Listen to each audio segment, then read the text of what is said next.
Welcome in, everybody, to the Purple People Podcast. I am a terrible host because I haven't put the episode number up here, but this is episode 630 of the Purple People Podcast. This is wildcard recap. It's wildcard weekend going into the divisional round of the 2025 season. Right now, it is Wednesday, January 14th of 2026. Can't even believe we're in that year in time and space. How the hell are you gentlemen doing today? Thank you for adjusting your schedules for me. I really appreciate that.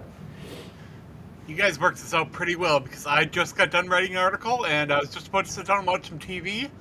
I just made myself a coffee and a cookie, and now I'm sitting here with my coffee and cookie, so it works out good. Hey, there you go. That's the question. What's that? What kind of cookie? Oh, it's a no-bake. My friend made them for me, and it's very low sugar and high protein, which is what I look for.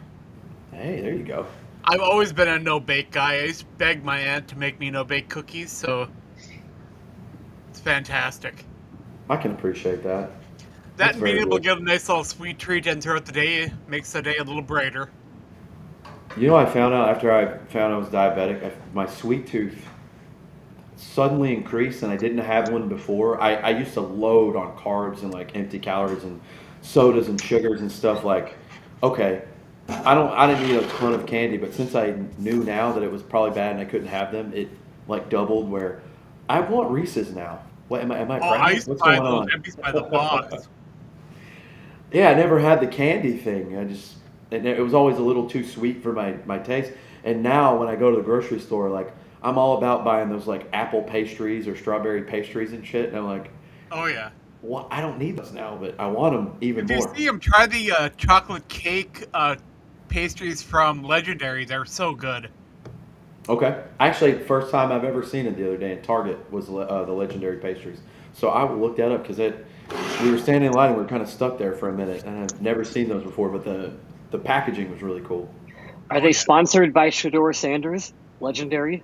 Hey, nice. Shay Rizzo, 8 years ago today, the Minneapolis Miracle Habit. Sure did. I shared it today, and I'm not going to think about anything after that. I'm going to think about how I lost my voice for 3 days at a bar in Texas. Man, that was an insane moment to be a Vikings fan. You talk about like big sideline touchdown. Oh my God! You talk greatest about moment of my Vikings fandom, hands down. People who were not even football fans were coming up to me the day afterwards and being like, "What did the Vikings do? Like, holy cow!" Like, yeah, that's us. Then we got talked by the talking about great football games. We got quite a few of them in the wild card round, didn't we? We do. Before we do that, I want to put it out for the people that listen to this later. Maybe you only do audibly, like, Spotify or Apple Podcasts, whatever. My name today isn't Kyle Smith. It is Quarterbacks Don't Go Head to Head.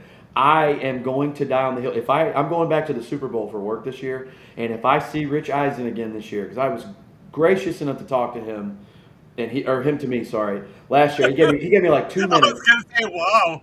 Yeah, that's not. I've had that totally backwards. Sorry, that's my. What is it? I can't think of the word now. When you read things backwards. Dyslexic? Dyslexia? Yeah, I don't have dyslexia, but sometimes the way that I present it out, it comes out this way. And it just makes me sound like an asshole, so I don't mean that way. But yeah, they were super nice to talk to me at the end of one of the shows, TJ, Jefferson, and then Rich. And I told Rich, I said, you know what, you guys are my cup of coffee every day. When I get in the shower, I turn on YouTube, and I listen to the yesterday's show. I was like, I love it. I want to ask him why the hell the national sports media always do, like Colin Cowherd's really bad about it, and Rich does it too. Well, Patrick Mahomes is 4-0 against Josh Allen. He doesn't play against Josh Allen. Marketing. It's all marketing. Stop. It's such a slap in the face to the 11 guys on defense and the D coordinator. It's so, you know what? I don't even care. I understand why. It's so fucking lazy. It's the laziest shit in the world. Stop being lazy. Talk about the defensive players. Well, it doesn't have numbers. It's your show. Make them listen. Talk about TJ Watt. Talk about Christian Gonzalez from the Patriots, and make me learn why he's so good and why the Patriots defense should be formidable. I hate this so much, and I'm going to be that nerd that doesn't make any impact in the world, and I'm going to die on this hill. All right. Year's over. Yeah, I know. What's up, Charlotte, Jonathan? Our mainstays and regulars. Appreciate that. But Adam was right. We have to talk about Wild Card Weekend because outside of Monday night, every game was pretty awesome.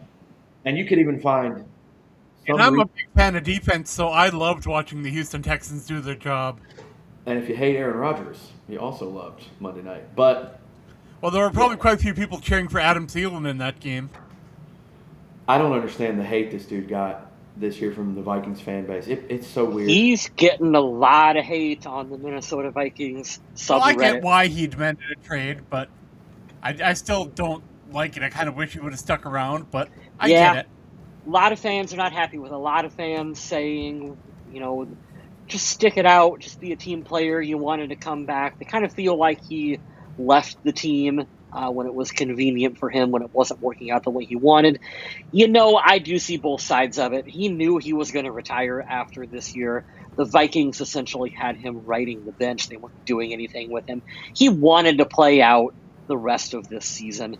I don't hate it.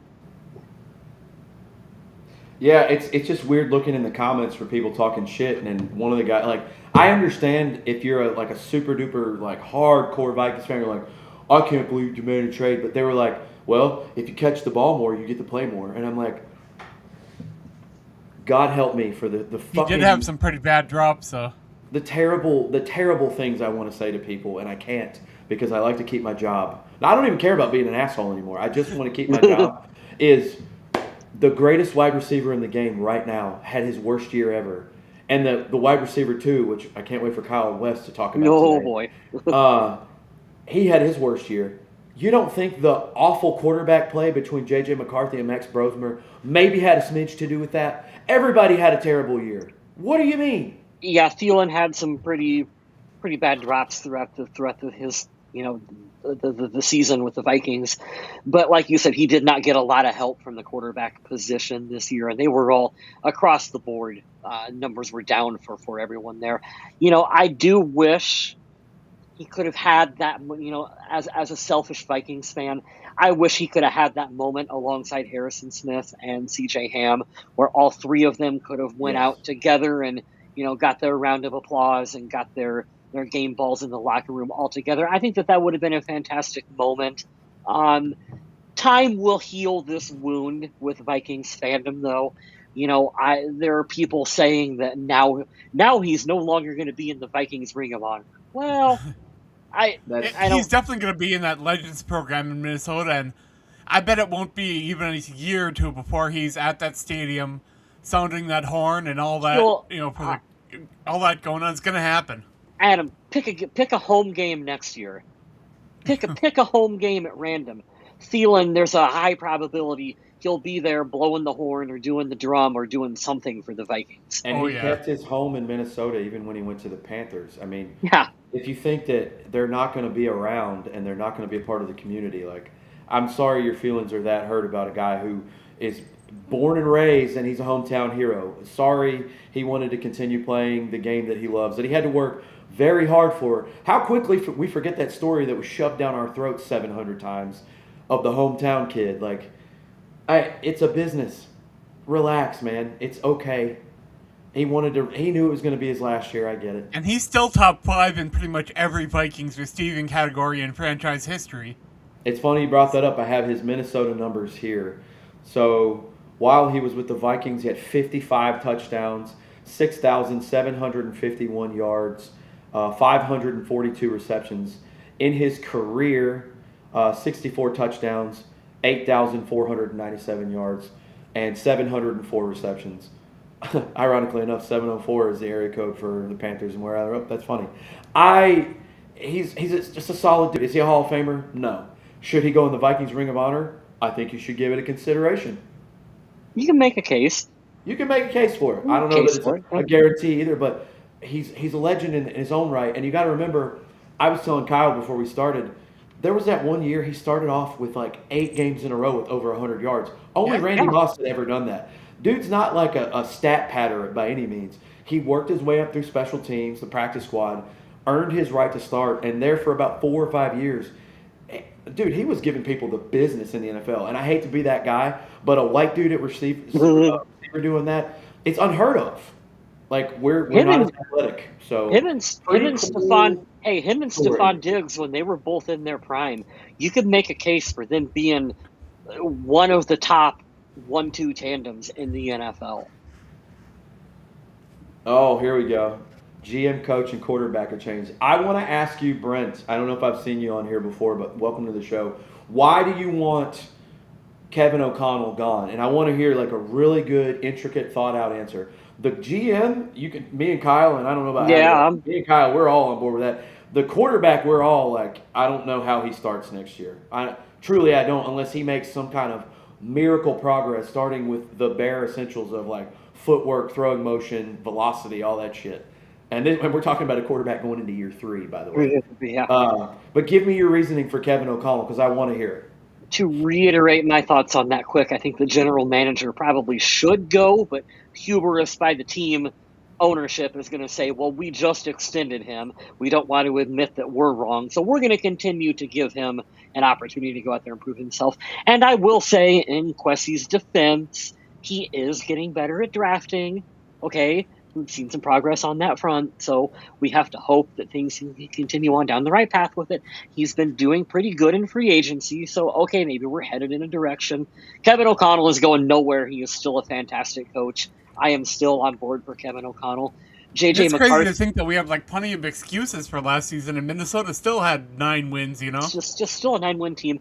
JJ McCarthy, I'm out on, but I realize that we're stuck with him, and there's not a lot of better options on the table. I don't know what the path forward is with McCarthy. He's going to be on the team somewhere. You have to find someone who is a viable starter. And I don't mean one of these made-up bullshit training camp quarterback battles where you ultimately just are giving the job to McCarthy anyway. Like, he needs an actual solid competition out there. Yeah, that's the thing that we've said. We've said so much, and I've been pounding the table for the last years. Like, I don't know how you just gave like a 21-year-old kid a starting job. We don't say this enough, and I've heard this on mainstream sports media forever. When you're drafted as a quarterback in the NFL, like franchise quarterback, first-round pick, like no doubt we're going to roll with you for a few years. Whether you like it or not, at whatever age you're drafted, you are the CEO and the head like image and aesthetic for a franchise of a business. And Kyle and I are both on this. I think Adam's in agreement too. This kid we have right now is not ready for that. I cringe at the shit that I see him posting on social media. But I need McCarthy. I need McCarthy as of yesterday to delete his Instagram account, delete his X. I don't know if he has one. Delete your X account, delete your Facebook. Get off all that shit. I don't need you commenting on anything.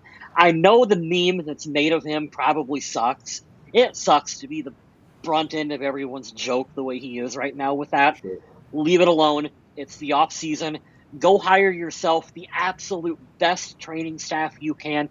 Go to Tom Brady. Tom Brady's a Michigan man. You're a Michigan man. Go to Tom Brady and say, what do I have to do in this offseason to be the best quarterback I can be for the Minnesota Vikings? And spend your time with that. Don't listen to anything else going on social media right now, kid. I wish that's the conversation that I could have with J.J. McCarthy. You know, what we've seen lately is that sitting a young quarterback does not mean that you're going to stunt their growth or anything. Look what happened with Carolina. I mean, they sat their quarterback, and he came back, and he looks better than ever. Bryce Young has completely shut me down. The 2 quarterbacks this year I was out. Absolutely shut me the hell up are Brock Purdy and Bryce Young. Hey, my goodness. No, Kyle, don't say it. Don't do it. Don't you do it. I am glad to see you come around to Brock Purdy. You called him a dink and dunk quarterback, which was a little fair. For way too long, though. I don't think that he's worth the contract that he has, especially when Mac Jones comes in and you guys just keep rolling.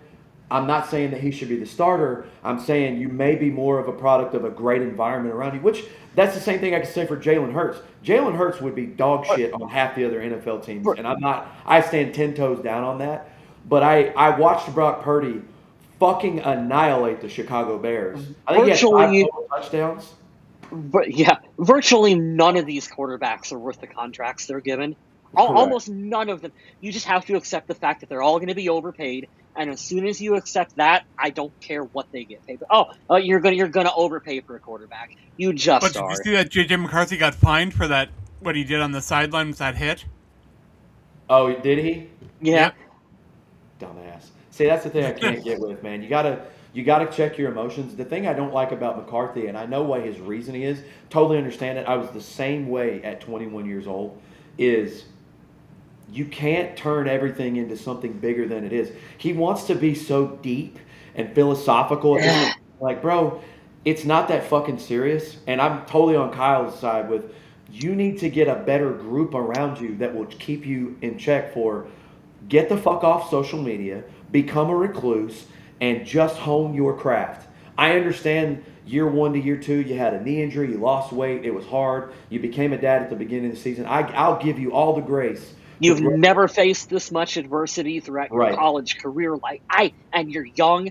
I get it. Yep. It sucks, but But you the have. fact of the matter is, this coaching staff and brass didn't bring in viable competition for him. And I will stand again, 10 toes down again on this. If he was healthy going into last season, are we really going to say the kid that we saw right now, who had Was an gonna extra year to beat- learn, was going to beat Sam fucking Darnold, who was arguably the MVP last year? Absolutely Not a fucking chance. McCarthy- And I wish that he would have had that chance. But McCarthy, you're 100% right, Smith. This kid needs to pull an Aaron Rodgers and find a cave. And I'm not even joking. Find a cave this offseason and go into it and do whatever you need to do to clear your head and get yourself right and come out and just nose down and work. Because you can see the potential in J.J. McCarthy. 1 out of every 10 throws that this kid makes, you're like, oh shit, that was like right in where it needs to be between 2 defenders, and that's excellent placement and mechanics. The other 9 throws he makes are terrible. Fix Well, we that gotta up. take a look at JJ McCarthy and be like, what does he got to work on this offseason? And we've Yeah. talked about footwork, we've talked about touch. Can we talk about him not doing a somersault when people are chasing him? Yeah. He needs to have the elusivity of who, like, he's not Josh Allen, he's not Lamar I Jackson. can don't see him really- do some Caleb Williams kind of stuff. I want to see him learn how to climb the pocket better. I don't need you running around 10 times during the game. Twice What is happened- good. If you run twice in the game, I'm okay with that. Climb the fucking pocket and then learn how to slide. That's what Yeah. That's the other thing. What- Every time he goes to get a first down, he's like, I got a tough guy out. Brother, you're going to have a concussion, and then you're not going to be available even You're more not- than you already weren't. Can Stop. someone tell him you're not Cam Newton? Cam Newton was a linebacker playing quarterback. You're not built like Cam Newton. You're a skinny little white kid who's like Yeah, 22. Like don't be doing that. That's so funny. Let's see. J.J. McCarthy, height and weight. It's very surprising, actually. 6'1", I thought 6'3", 219. I Okay. did not know he was that tall. So he is a little taller than I thought. a little taller than I expected. A little lean for my liking. I'd like him to be about 5 to 10 pounds heavier, but Yeah, I'd like to see him. I'd like it. I like everything about the kid as far But as we don't need McCarthy to hit the gym. He's already throwing that ball hard enough. Jesus Christ, yeah, dude. Like Brett Favre that fucking ball everywhere. Yeah. Anyways, we talk about McCarthy forever. Let's talk about Wild Card Weekend. I'm excited for these games. I talked shit on my Instagram story the very first quarter of that Green Bay game, and I had to delete it at halftime because I was like, oh no, they're going to come back, aren't they? The Bears pulled off the upset of probably the year. They should not have won that game. Caleb Williams, I hate saying this, but the Bears found their dude. And that annoys the shit out of me. Get the right coach. I don't know if Get Matt the LaFleur right is coach very under good. him. Yeah, the right coaching is everything. Yep. Matt LaFleur makes me scratch my head because somebody brought this up recently. Did you know that every year since they started adding 7 teams, they have been the 7th seed? I didn't know that. They're not very good. Now they did beat Dallas that one year, which is hilarious. But outside of that, they're like, are they the Steelers of the NFC? Are we the We'll make Steelers? the playoffs, but we're not going to win shit. Like, Are we I the don't Steelers? no, But there's because we this can't. narrative out here that the coach for Green Bay is going to be fired, and I don't think that's going to happen. I don't think he is or should either. But I also am like, okay, you know what you've got, but I thought that was Title Town, and your expectations were like Super Bowl or bust, not let's be the 7th seed and get bounced in the wild card. Playoff participant banner, put it up. Hell yeah. Can't give him too much shit. At least they made the playoffs. Hey, 9 wins after this season. I'll take a banner for that. I Somehow won 9 games. Won 9 games with Max Brosmer and JJ McCarthy. Put that in the fucking. I legitimately feel worse after this 9-win season than what I did when we won 3 games underneath Leslie Frazier. I don't know why, but this year, maybe because of how historically bad the quarterback play has been, this does not feel like the end of a 9-win season, does it? Well, what's even scarier now is with this Brian Flores stuff, we don't even know if he's going to be there. And he is one of the main reasons Minnesota was in some of these games. I mean, he got interviewed a head coach for the Ravens, and then today he interviewed for the defensive coordinator job in Washington. Ooh, I didn't know that. I 100% don't think he's staying with his team. 100% think I don't see Washington happening because I don't think he would do a lateral move. But he can take any offer that Washington gives him and kind of weigh that against what's going on in Minnesota to be able to get a little better payday. I think that the Wilfs would pay him a lot of money to stay if he wants to stay. I think Kevin O'Connell should talking to that. Another one. I don't know if you reported this, Adam, with the Vikings or now. You said the Ravens job, right? Yeah, correct. He's also in line now since Mike Tomlin stepped down. It's been a crazy week. John Harbaugh, Mike Tomlin, Kevin Stefanski. Wouldn't that be hilarious if they all just shifted and went to another AFC North team? But yeah, Brian Flores is slated to interview for the Steelers head coach job too. That's been put out today. Oh, yeah, he's going to get quite a few calls and interviews. They're going to come up, and he should take every one of them for leverage. Pretty much the only place he's not going to get an interview for is Miami because Tua is still there, and we know that drama. It would be amazing if the Dolphins tried to call him back, and we're like, "Hey, that'd be fucking hilarious." But you got to think that the jobs that are open are the Giants, I believe the Cardinals, Browns, Steelers, Ravens. Is the Titans job open? Titans is open. The Titans job is open. Jets. And the Jets. There's 8 head coach openings, and then Miami now, so that's 9. That's higher than normal for this year. I 100% see Mike McDaniel going to Philly. Wouldn't that be the most Philly thing ever? And they're all fucking rules. I hate you so much. Doesn't he have an interview coming up with Detroit? Oh, that would suck for us. I'd rather him go to Philly. Oh, why are you putting this out into the world? Don't dude, you know what's going to happen. Don't speak this into existence. If he goes to the Eagles, he's either going to Philly or Detroit. Either we're going to hate our life or we're going to hate Philly again because they're going to be really good because they don't have an inept offensive coordinator. What I hope for my brother is Mike McDaniel goes to L.A. and can put life into that Chargers offense because it was god awful this year. On top of all the injuries. Speaking of Philly, I completely underestimated the 49ers. Yeah. I feel bad with that one. Yeah, I did too, especially with the injury. George Kittle's out with an Achilles. He's not even going to play next season. So you tore your Achilles in January of 26. Yeah. I highly doubt he's playing any football in 2026 whatsoever. So they're going in. Eric Kendricks was starting at linebacker, and I love Eric Kendricks. Yeah, he's made anybody on this show. Plays, what was it, 9 tackles and that big pass breakup at the end? He's playing well, but my point is he's been in the league for 10 years. He shouldn't be. He had fizzled out in Dallas and wherever else. I thought his playing days were over. Obviously, that was wrong, but they're playing with essentially like low fringe starters or backups. Robert Saleh, if they could give Coach of the Year to a coordinator and not a head coach, Robert Saleh should get that fucking award this year. And imagine if the Jets had a head coach like that. Like Robert Saleh. Oh, no, that's so good. Oh, the Jets are such a dumpster fire. Rich Eisen, actually, I highly implore you guys to go watch that. He's a diehard Jets fan, and he did like a 10-minute segment on all of the blunders throughout their history, and it made me so depressed for him because they can actually say, like, Broadway Joe, they called it, won a Super Bowl. Like, even if you weren't alive, you can still be like, well, my team has won a championship. Outside of that year, dude, they have been in the toilet 99% of the time of their existence. It's so bad. He went through all the draft picks, how they either go on to be great or they're just complete busts. The coaches that they've had that are terrible. Though 2 years that they were good, they beat the Patriots and then they can't go to the Super Bowl. Like, it's so funny. You guys got to go watch that. But yeah, wild card weekend. Couldn't believe the Packers lost. The Niners looked awesome. I can't believe they went in and won that game. I didn't have them winning that game. But Buffalo, I still think I Buffalo. didn't have Buffalo going into. Jacksonville was on what, like a 9-game winning streak? Yeah, but it's also Jacksonville. Well, the thing that makes it impressive is Josh Allen's throwing to like fucking mailmen out there. Like, did you guys see Stephen A. Smith when he called Christian Kirk Charlie Kirk? Charlie Kirk, yes. Oh, God. Oh, brother, wrong one. Wrong Kirk, bud. Wrong Kirk, buddy. Oh, no. I think I'm rooting for Buffalo in the playoffs. 100%. I am behind Houston, and I don't know why, but I want to see him win. There's some nice Vikings connections out there. You know, Daniil Hunter.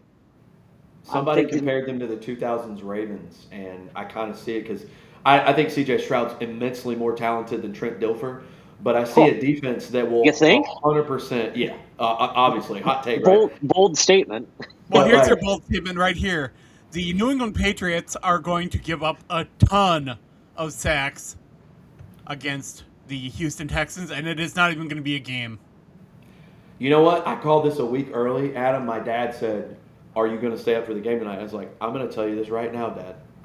I'm not going to say the R word on the show because it's really gross and I shouldn't make a joke like that." I was like, "There's going to be an infiltration in this game, so much that it's going to look like one team is getting you-know-whatted from the other." They shouldn't televise it because that's not the R word I thought you were going for, but that one's bad too. Yeah, it was bad. It was really bad too. But I said they shouldn't show this because that defense is so fucking good that they can, like, you thought the Vikings defense was good, and like that Detroit Christmas game showed, and Max Brosmer, quarterback, we can still win a game.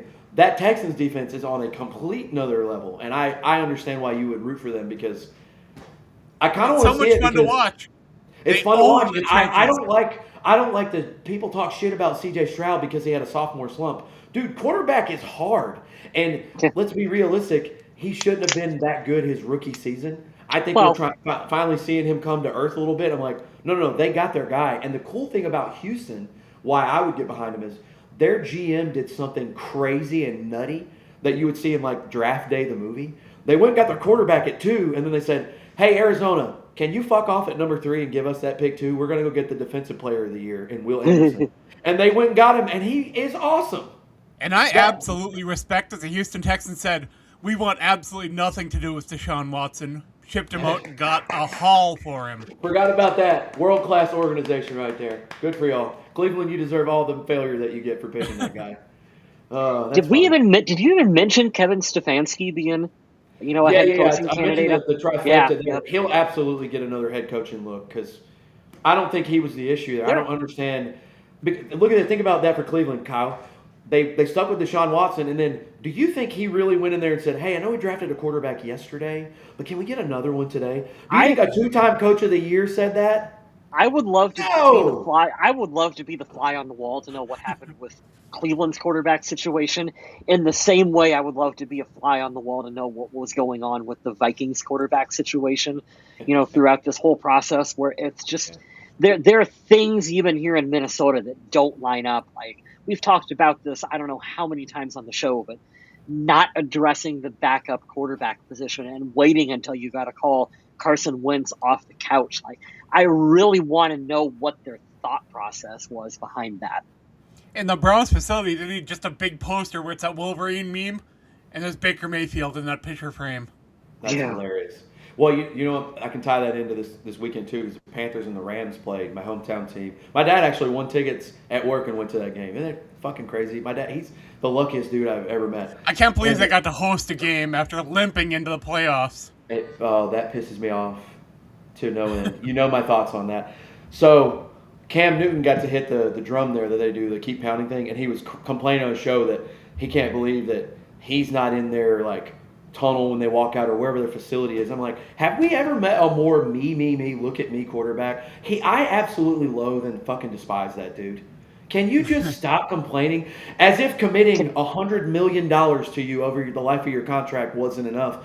And this is Can the same guy that was you like, I wouldn't trade my MVP for a Super Bowl. Well, you're fucking stupid for saying that because anybody would trade that. What? Why would you say that? can you stop dressing like Willy Wonka? Can we not do that while we're at it too? He tried to break that Carolina drum in half. You see the video of him beating on that thing? He wasn't drumming. He was trying to punch a hole in that thing. Like, dude, you got some anger issues coming out right now. It's funny. I found the way to tie that to the playoff game because you're talking about Baker being in the Cleveland facility and Cam's not there. And I agree. He's a former MVP. That one season was magical. They should have won that Super Bowl. But I just can't get behind. He should have dove on the fumble. He should have dove on the fumble. That's what you're going to be remembered for most. And I hate that he complains all the time and he's just I don't know who's in. I don't know dude. who all's in Carolina's Ring of Honor, but I don't feel like it can be too many players. Jordan Gross better be in there. Probably make a case for Cam Newton to be in Carolina's Ring of Honor. I would wear a Jordan Gross 69 jersey. I grew up in the Jake Delhomme era and the Kerry Collins era. He was the first quarterback there, Kerry Collins. I remember that vividly. And then seeing Agent 89 go there. My cousin played football at Carolina, at University of North Carolina, next to Steve Julius Smith. Peppers. But they did have Greg Olson, so that's one strike. Third leg Greg. There we go. Shout out to Carolina though. I don't like that they got to host the game, but they played their hearts out, and that's one of the things. Like Kyle, we won more games than the Panthers. That game was so much closer than I thought it was going to be. Oh, you and me both. You and me. And the thing is, the weather was like overcast. It wasn't really bad. They've just come a long way as a team, and they're like 2 or 3 stud, generational players away from like, hey, we can run this division because that division's up for grabs. But for me, I can't believe that the Vikings won more games than the Panthers. Ended the year on a 5-game winning streak. Every team in the NFC North won more games than every team in the NFC South. That's insane. I can't believe we ended the year on a 5-game winning streak more than any team in the NFC South. And I feel shittier about this team than Carolina did just going 8-9 and losing at home in the first round of the playoffs. They fought their hearts out. And outside of I think a one missed call or like some kind of interception or a fumble or something, they probably would have won the game. A team that's worse than us feels better Did any after of the a loss. Panthers media have a good day? Like Liam Cohen got asked about, congratulations, guys. You worked hard, you played hard. I like that. That was a good moment. I really cannot like believe people were upset about that. I cannot believe that was a thing people got mad over. Oh, well, that's not journalism. I thought that was cool for them to say because the coach has to be feeling bad about that loss, but to hear people say, hey, the team came a long way and you did good, that's got to feel nice. There's a motherly, homely vibe and touch with that that's very heartwarming and charming. Absolutely. And it's that little thing of like the media, whether it be for politics, local news, sports, whatever, all it is just baked in and marinated in negativity. Somebody had a wholesome moment where they were kind, and still some people had a way to be like, well, that's not journalism. Hey, how about fuck off? It was a nice thing to say. Like, we can't be nice to people now. Like, the majority the majority of what the internet does these days is not journalism either. It's just all clickbait. I really enjoyed that. Moment. The fake Facebook profile or the Facebook posts that are completely made up just for interaction. Those ones get me the maddest. Adam, thank you. I'm so glad you get upset about that too. People will put a picture up now with a really good headshot, or if it's a reporter said this, an analyst said this, or a player, at the podium, like they said, like JJ McCarthy, blah blah blah, and it's like I always ask when people post that, I'm like, send me the video link from this press conference where you got that from. The original page never responds, and then it's just rage bait farming in the comments with, all I can't believe this fucking, and I'm like, why is this allowed to be a thing? Take that shit down immediately. I hate the ones where it's just very obvious that it's just rage bait, where who would reject this trade? And it's like the Vikings send Justin Jefferson for Deshaun Watson. Well, the last one I saw is, a U.S. Bank Stadium to be renovated and taxpayers that have foot the bill. And I was like, really? This is what you want to put out? That's not even a real thing. And people are like, I'm not paying any more taxes. And, the Vikings are such a bad team right now. I don't want to pay for that. It's like, you don't got to worry about it because it's not real. Yeah. It's the death of the boomer, man. They're going to believe, like, I hate to pick on my father, even publicly on this, but he has sent me a couple of things on Facebook, and it's AI. And AI is getting really good. It is. Very easy Yeah. to do deep fake now. As a diehard Chiefs fan, there's one where Patrick Mahomes was deep faked at the podium, I know the video. actively talking shit about, like, the Raiders or somebody. He's like, "Can you believe he said that?" I was like, "Dad, you don't really believe that." He's like, "Yeah, it looks real." And I'm like, "Dad, it's not a real I've, thing." I've seen I had that to explain video. it to him. Yeah. I've seen that video, and I can see how if you have no idea if you've never heard of AI, you don't have Yep. any concept of what this is at all. I can And you see look how at your that. phone like this. Yeah.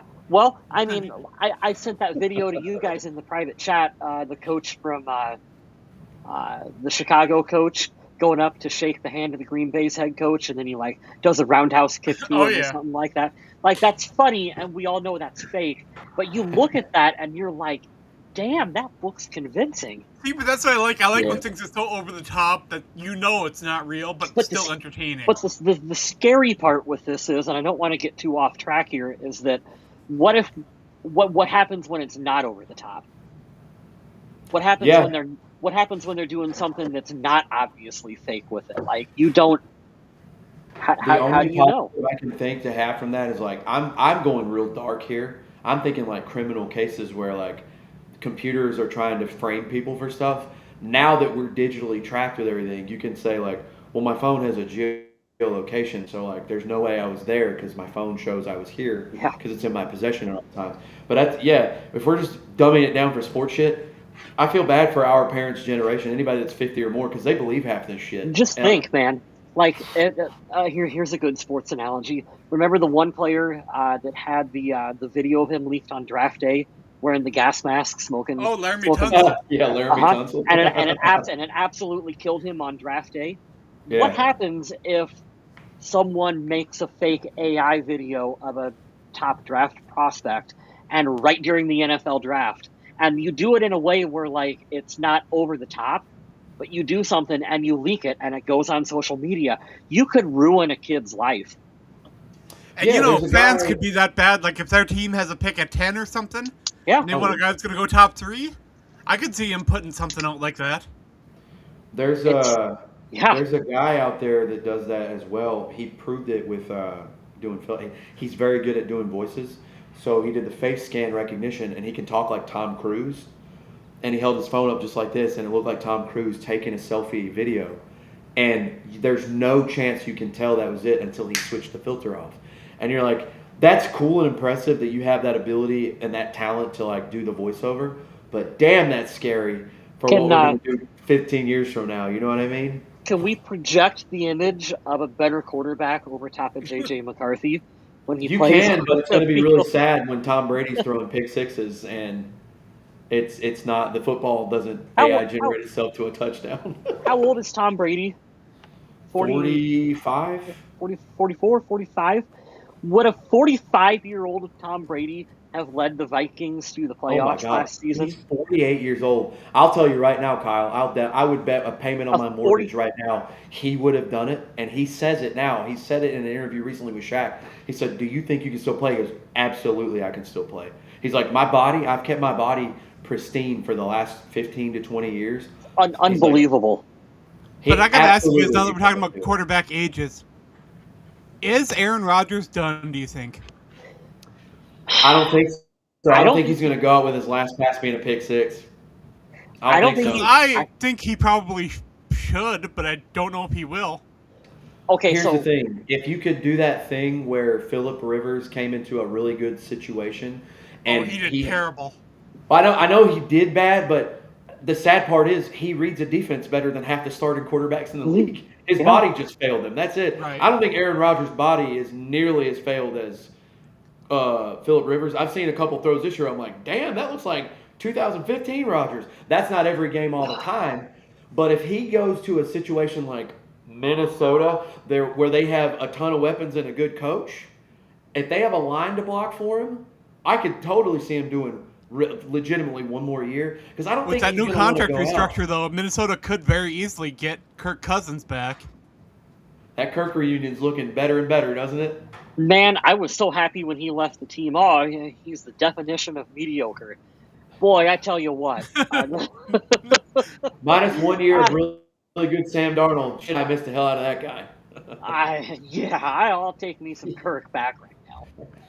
But yeah, that restructure is really interesting because it does open the door. I know Minnesota has to clear up a lot of salary cap space to work things out, but it's possible. You were talking Kirk about Cousins weapons. Restructure. You were talking about weapons that the Vikings have on the team currently, Smith, and that does lead into another topic that unfortunately we have to repeat for the third year in a row, where we're going to talk about Jordan Addison and what his future with the Vikings might be, whether or not he's going to be a weapon that you can rely upon.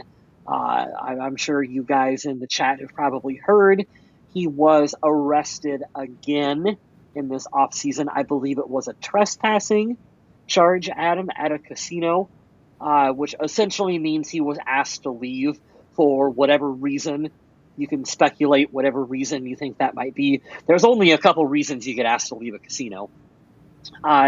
He must have refused, and when you refuse to leave, that's why you get the trespassing charge at the casino. The worst possible case for him is if he got us to leave because he was highly intoxicated. Correct. And this was also, at damn near 4 a.m? Yeah.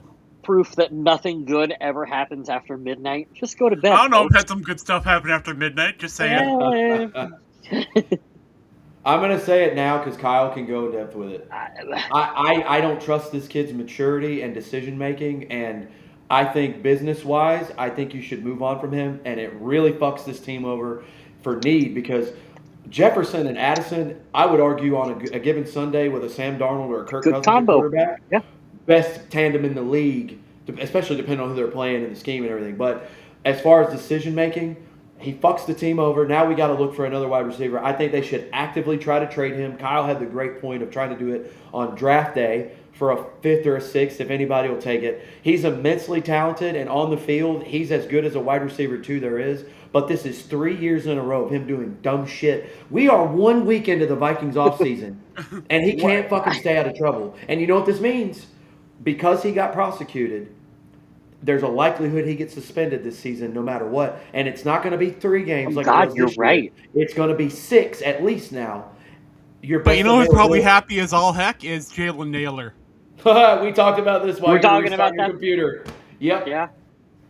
Oh. Because this is going to be a great opportunity for him to step into a wide receiver 2 role, get a big payday, stick around. Damn it, man. I'm sorry.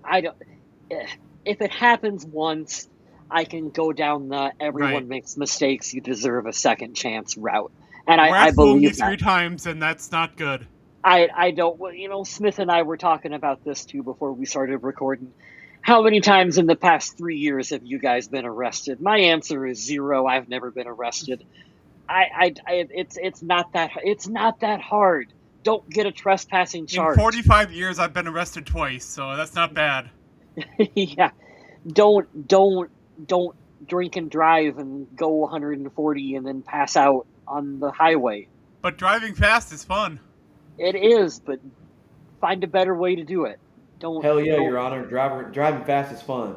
Yeah, he ain't first, you're last. Oh, man. See how far that gets you. He's immensely talented. It's going to create a hole on the offense when you get rid of him. Unfortunately, like Smith said, we've got enough problems. Well, let's be honest, we don't really need pass catchers right now anyway. Good point. We've got enough problems on this team without adding another to it. I mean, you're adding. We've got to find ourselves another wide receiver to the basket of other things to deal with in the offseason. Let's stop right there, Kyle. Let's just do a real ad lib real quick. Okay. Now you got to look for a wide receiver 2. Harrison Smith is likely retiring. Which one of the free agents on the D line are we going to not resign, or the guys we're just going to get rid of to save money? TJ Hawkinson's going to be gone. Probably looks like we need to find some more offensive line help because Ryan Kelly. We need a center. Have we checked in on Ryan Kelly to see that he still exists? That's well, we're checking in on people. There. We got to check in on Christian Darrisaw because we don't know what's going on with him at all. Folks, Brian O'Neill's not getting any younger. And did I read somewhere just now? I swear, Adam, you would know this better than me or Kyle. I think you have the insight. I think you might have access to PFF and all that shit. Didn't the Vikings end the year at like the 28th ranked O-line yet again? Which is weird considering Will Fries did really well. And Donovan Jackson did pretty And well. Wasn't bad. How are we this consistently fucking bad at protecting the quarterback and making a run game pop? Like, I don't understand it. It's because we were starting guys who have no reason to start at left tackle. But we can go last year in the midst of controversy in Week 6, steal a guy from Jacksonville and plug him in like nothing ever changed for an entire season. That was fantastic. Make it make sense, dude. How do you fuck up drafting a guy so badly that he goes to the Texans and he looks like an all-pro now? And I still want a shutdown. Lockdown corner. Fuck. And Garrett Bradbury's looking good in New England too. Don't even get me started on that. I hate it so much. I hate it. Ed Ingram playing okay. That's what I'm talking about for the Texans. What are we? And don't get me wrong, I like Justin SKOL. I like that he's willing to step in and do what it takes, but he still needs time to grow and develop, and he was getting taken advantage of quite often this season. Oh, it pisses me off so much. You're nothing without a good offensive line. That's far enough. At least if we had like the 5th ranked offensive line and JJ McCarthy sucked, I could really feel like pounding the table to be like, drive him out of town tomorrow. But I can't even give him that because we're like bottom 3rd, bottom 4th of the league. But at least we can appreciate how good and how professional and everything Justin Jefferson is, because that's great. I couldn't handle if we had an A.J. Brown at wide receiver 1. God, I would want to fucking die. Eagles fans are not happy. Well, good. You guys don't deserve happiness either because you eat horse shit and you climb telephone poles, you white trash idiots. Fuck, I hate that town. When your town has to grease the telephone poles and the light poles and stuff so people don't climb them. I don't even care about that. Stop throwing batteries and beer at people, you fucking mongrels. You deserve to be shipped to Antarctica and left to die. Don't fucking do that. That's assault. These are full-grown adults that reproduce, and they're like... But I did hear that Cooper DeJean is dating Nikki Bella, so good for him. Who? Cooper DeJean? Is dating who? Nikki Bella. Who's that? WWE Hall of Famer. Oh, cool. Good for you, white guy. Should have been probably during an era that I don't think you would have been paying as close of attention there. She wanted to marry John Cena, I think, but I don't think they ever got married, or was it that they didn't have kids? Maybe they did get married. How could you marry somebody if you can't see him? But I'm bummed. Hey, no, really, I hate Philadelphia. Let's keep talking shit about them. I'm so glad that they lost this weekend. I love the fact that they went and won a Super Bowl, and that quarterback that everybody defends till they die, won Super Bowl MVP, even though he fucking shouldn't have, comes out this year, and it's like, hey, you know the way that we win? The less that you throw the ball. I know that's like your whole job is to throw the ball accurately, but the less that you do that, the better that we are. Oh, by the way, the wide receiver 1 that we paid money for, like, he's awesome at his job. He hates life and doesn't want to be here because the head coach is an idiot. And that generational running back where he had like one of the best years ever in NFL history, we're just not going to do that because reasons. All right, I got a question for you guys that I thought was kind of interesting. How do you feel about teams that voted to ban the tush push using the tush push? like Buffalo. Adam, you can't ask me that question because I hate Philadelphia. I think it's hilarious. I think it's pure comedy. I hope the tush push gets banned because even more so then the Eagles are going to suck because they can't do that stupid ass play. And here's what I said. I said this when it came out. I don't care if you keep the tush push, but let the fucking defense do the same thing. The fact that they don't let the defense do the exact same kind of motion is dog shit. If you're going to ban it on one side, ban it on the other, or let them both do it. And am I wrong for thinking that? No, I'm completely with you. There is a good sense of irony in a team like Buffalo being so vocal about wanting to ban the tush push. And then in a moment where they absolutely needed a conversion the most, tush push with Josh Allen, and it goes for like 10 yards and almost a touchdown. That was great. That was pretty good. I will like say though, the Vikings try it and they fail miserably. And boy, on social media, Eagles fans were very vocal about that play there. As we sit currently, it is a legal, valid play in the NFL. So no matter what they said in the offseason, you can't be mad at them for you can be mad at anybody for anything, as irrational as you want to be. That is very true. Hey, you want me to go back to talking shit about Philadelphia? No. I imagine the reason why you can't do it on defense, couldn't you just like take your two linebackers like in a double A gap blitz and just put them right in the middle and just like push forward on your defensive linemen In like people's into careers? Yeah, Bring probably. Albert Hainsworth out of retirement and just put him right over the center. yeah, just every single play, just like push forward, like right straight into the quarterback. Probably why you can't do that on defense, guys. Or You at put least, Pat at Williams least if right there, you, nobody's going through him. or here, I'll even concede Yeah. just a little bit, even though I shouldn't have to, because if you can do it on one side, you should fucking be able to do it on the other. Okay, anytime you line up to do a tush push or a quarterback sneak, then your defense can do whatever they want there. I don't care. Cool. Then what I don't- happens? Then what happens when you do the fake tush push? Oh, that's a good play. Let's try Then that. you do the fake tush push, and now you've got them in an illegal formation for a 10-yard automatic first down. See, My brain went to the 49ers pulling that trick play where you just do a toss and then the wide receiver throws for This- something. That's what this I play- thought. I'm like, hey, oh shit, this that's a play- good idea. This play is a little bit like the Wildcat formation. Remember when the Wildcat came out and it just Oh, yeah, ran it was through the huge. league for a short time? And now you see it and it's still got its use case, but you don't see it as much. The tush push is kind of in that same spot. I do feel like defenses are catching up to it. It's not the new shiny toy anymore. We kind of know how to stop it. It's always going to have that use case on, The goal line. third Fourth and and short, one. third and short, fourth and one, fourth and short, whatever. But it's Yeah. not that drastically different than when Tom Brady used to quarterback sneak and get it every single fucking time too. Well, it's the thing now is that it doesn't matter because it's only going to be around for another year, if that. They might ban it this offseason. They were only like 3 or 4 votes away from banning it this year. They'll bring it up again if they really want to, and they'll ban the shit out of that. So And it'd be funny because Buffalo will vote against it again, and I will just laugh. I think it's funny. We were talking about this earlier. I wanted to bring it up real quick. Possibly bringing Kirk Cousins back. So I'm reading from a story 8 days ago. Field Yates from ESPN. Falcons and Kirk Cousins agreed to modify the final 2 years of his contract, which sets the stage for a decision made by the third day of the NFL 2026 league year, March 13th. So what this means is reducing his 2026 base salary from a non-guaranteed $35 million to just 2.1, a difference of $33 million. And that amount equals the increase in his compensation for 2027 that's amended in this deal. It's just split differently. So what does this mean?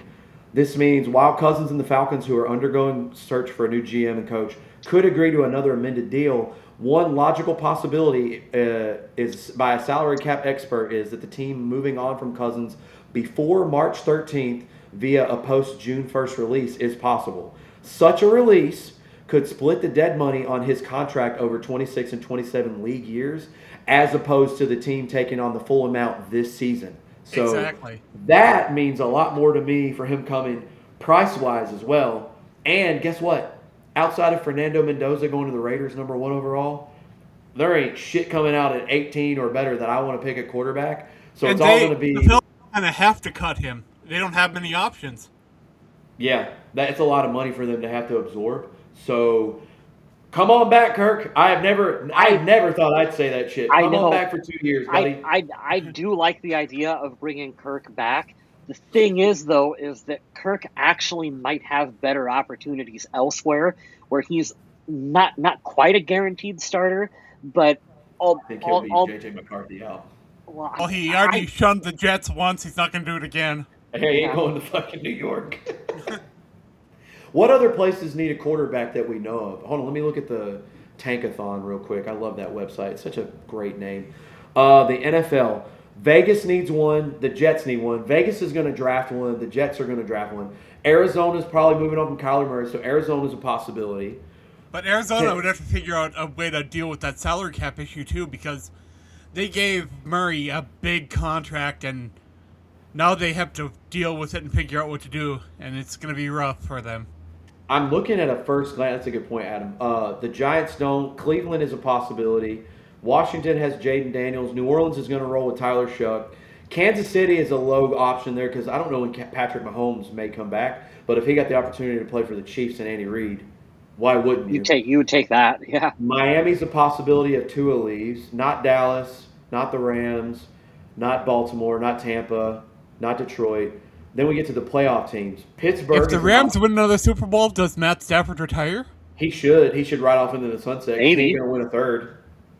Absolutely he should. But here's the thing.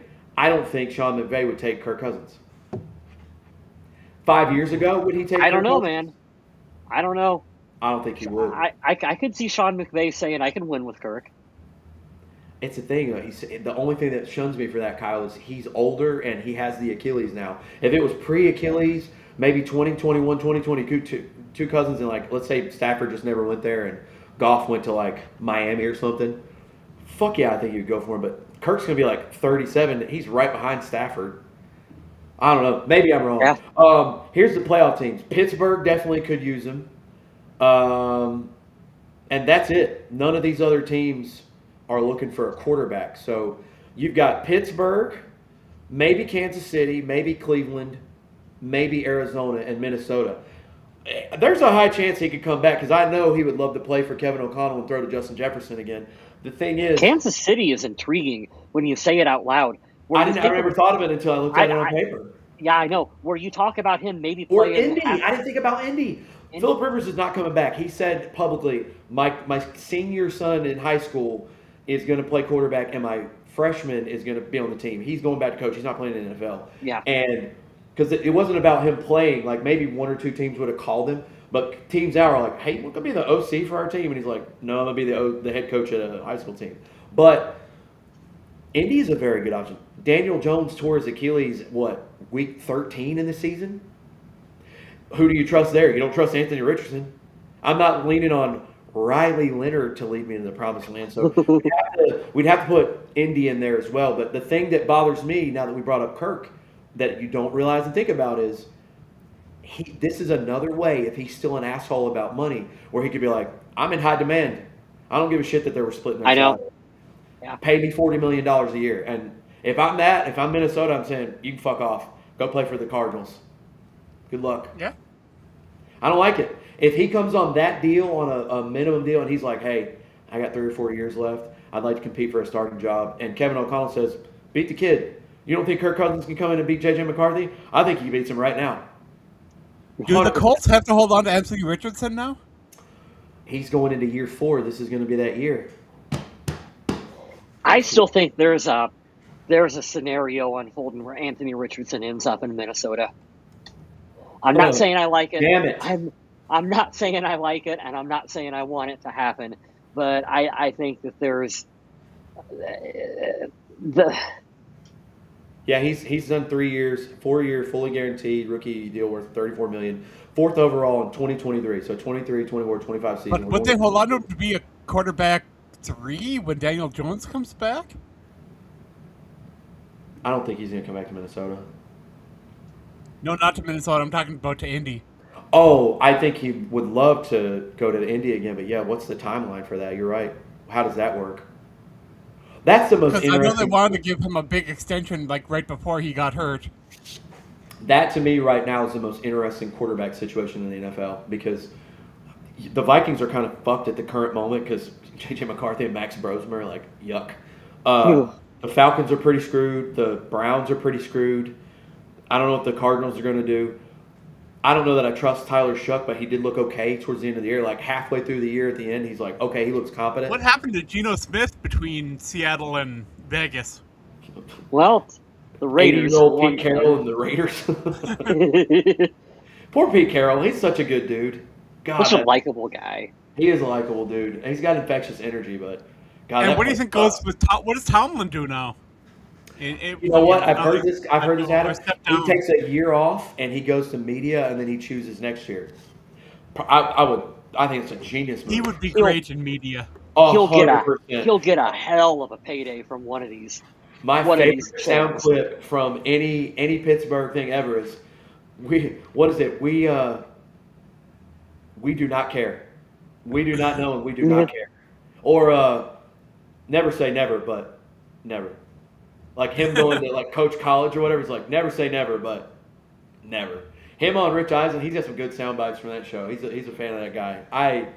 Yeah, he should do media for a year and then come back and do like a tour. 'Cause he's so young, and I love the fact that he stepped down, like because they definitely were gonna fire him.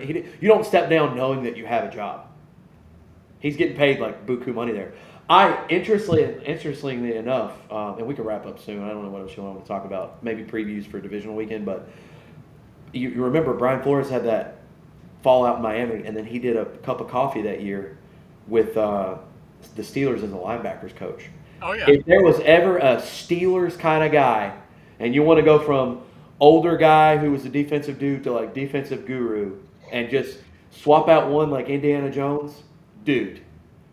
Did you guys see who the new defensive coordinator is for the Columbus Aviators of the UFL? No. Mike Zimmer? I have no idea. Is it some Vikings person from before? Captain Munnerlyn. Nice. Good for him. His defense is going to be okay. And you know who their head coach is? Mike Who's that? Zimmer. Ted Ginn Jr. Oh my goodness. I love seeing former players of our era that make me feel old as shit now because we used to watch them 10 years ago. Damn it, Adam. That made me mad now. How is Captain Munnerlyn going to handle the first player who goes out there and decides to freelance and do whatever they want to do instead of running the defense the fucking way it's supposed to be ran? I'll never forget getting to talk to him in Charlotte when he was at Baggage Claim, and I was like, "Yo, Cap." He's like, "What's up, man?" And he saw my lanyard. He goes, "Oh shit, here we go." I said, I gotta ask because I'm a diehard fan. I was like, "Did you really freelance that year?" And he's like, "Hell yeah, I did." He goes, I'm gonna tell you this right now. He goes, "That dude is one of the best defensive coaches that I ever." And he's like, "It's sacrilege to go against a cornerbacks coach." He goes, "But I'm gonna tell you straight up." He's like, "I was the best nickel corner in the fucking league, and I wasn't listening to a damn thing that guy had to say." And I said, "You're not wrong. We were pretty fucking awesome that year." I said, "When you plug in a 37-year-old Terrence Newman," he goes, "Don't hate on the old man. He was fucking awesome." And I was like, "Oh, I'm not hating. He was awesome. I couldn't believe he was that old." But yeah, the further we get from that era of Mike Zimmer and that defense and the players we had, man, I'm really looking back fondly on some of that shit. You know that? Oh yeah. Because he played a nasty, aggressive, fuck you up football. I still, to this day, in watching what was 2009 to 25, 16 years of Vikings fandom, the best defensive game plan I have ever fucking seen was Mike Zimmer against the Saints in 2019. Hey, you know our defensive ends? We're going to put them at tackle, and we're going to put the big boys on the outside. You figure it out. Like I was going to say that was the game. That was the game where they put Daniil Hunter and Everson Griffin on the same side of the field for one play. My mind was blown when they did that. I was like, we were fucking up Drew Brees the first half of that game. I was like, is this the same defense I've seen all year? This is amazing. And then I said the same thing you said. I was like, is Everson at nose? When I seen them put Everson and Daniil Hunter on the same side, I was like, you can do that? That's legal? Great.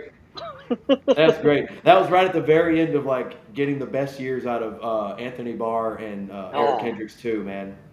Oh, those were some fun years. Terrence Newman, Wiley Vetch, Harrison Smith back there. And then we just had Mankato 7-Eleven cashiers at corner, as he would say. We had like who was the guy that got in trouble all the time? Chris Boyd, and who was the guy from Kansas City? Bashad Breeland. We had him for 2 years. He was fucking terrible. Remember when that front seven was something to deal with. Bashad Breeland talking about his nuts on Twitter? Oh yeah. What a great segue to talk about divisional round weekend. Let's talk about it. By the way, the Steelers have officially asked for an interview with Brian Flores for I don't remember what position. Let me take a look here. Head coach. Yep, head coach interview. I don't know if they ultimately sign him because don't you usually go for the opposite of what you just had as a head coach?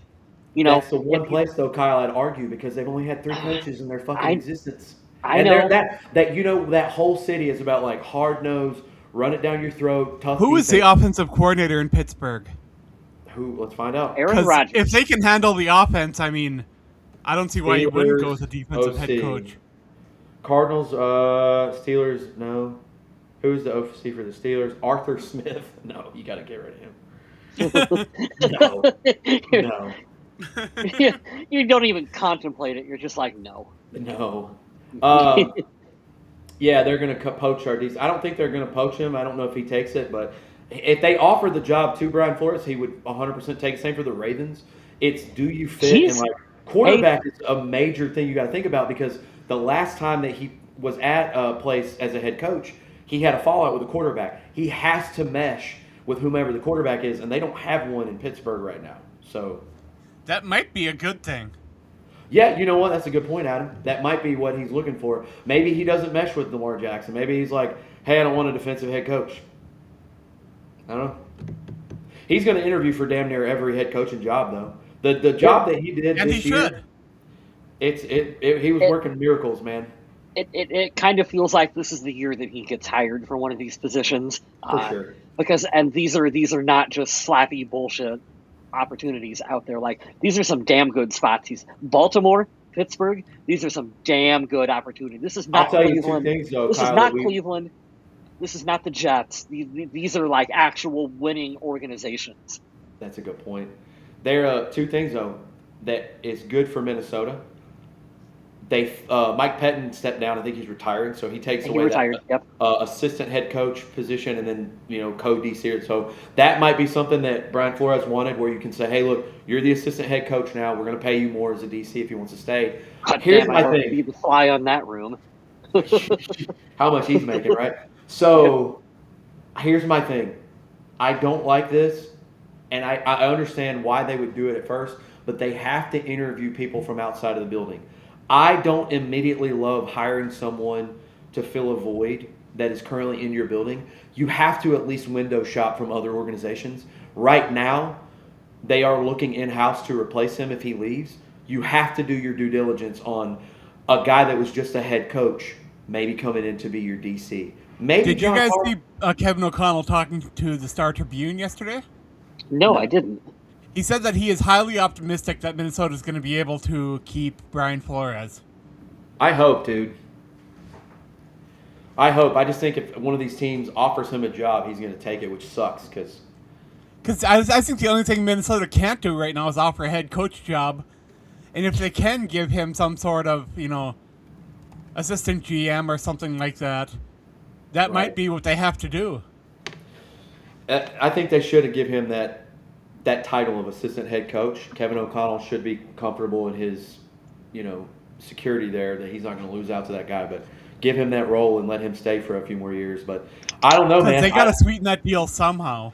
Well, I think it's totally different if they had better quarterback play too. That might be a reason he runs for the hills and be like, it's a fucking shit show in that quarterback room. I don't want anything to do with that anymore. If I was Brian Flores, I'm looking at how my defense operated, and I'm saying, you're so far away on offense right now. I'm not sticking around. If I get an opportunity to go elsewhere, maybe even as a defensive coordinator, maybe even if I have to take that job in Washington, maybe but if I you think about it, Brian Flores has his personnel. He's got everything in place in Minnesota. I don't know if he'd want to go somewhere else and start over.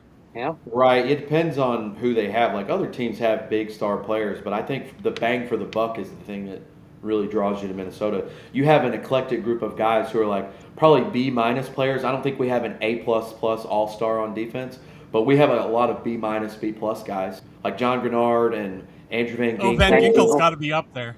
Yeah, they've got to be the top two as far as edge rushers go. Dallas Turner's emerging, and then I love some of the tackles we got. Minnesota needs to figure out a way to re-sign Eric Wilson though, because that guy.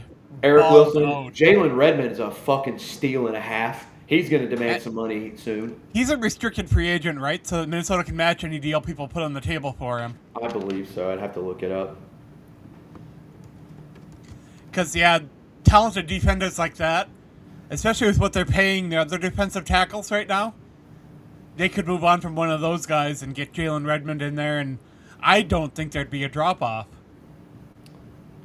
Spot track. Here we go. Signed a 2-year deal. The Vikings. He is an ERFA. What is ERFA? Exclusive rights. Which there you means go. He can't negotiate with other teams. Yeah, he shouldn't be going anywhere. He's definitely going to be making. He's definitely going to be making more than around that. He's definitely going to be And making more than 795,000 and 960,000. I can fucking We're gonna guarantee get a you raise. that. All right, I got to Especially if run they end up soon. letting go with one of the other defensive tackles there. Which they probably will, if I had to guess, because we're in salary cap purgatory at the moment. Easy to get out of, but I think that's going to be a move based on age and money. I got to run soon. If you guys want to do it here, we got 4 games this weekend. If you guys want to make a prediction, and we can talk about it for next week. And maybe since we only have 4 games next week, we can do the award show. Yeah, sounds good. Let's run down our picks then. I think he froze up right at the last minute. He is not moving. We'll give him a second and see He if he must have hit comes that back. button on his mouse that he usually does. Yeah, you're right. I bet he hit the scrolled up or something on the wheel there. Well, you got the games in front of you, Adam? I do not. I But I know we not got either. Houston and the Patriots because I'm looking forward to that one. Yeah, I'm going to take Houston on that one. Who does Buffalo play? Let's see. Who was... They play the number 1 seed in the East, right? Or number 1 seed in the AFC? Yeah, I think so. Who the heck was that? Oh, it's Denver. Oh, yeah, that's right. And that I- game is the one that I'm really looking forward to. I think I'm going to take Buffalo in that one. I am so up in the air on that game. I like Bo Nix a lot, and he seems to step up in big games, but Buffalo is just a good all-around team, and Do you I think they're a lot more consistent. believe in I Bo do. Nix? I've always been a good fan of his, and I want him to do well.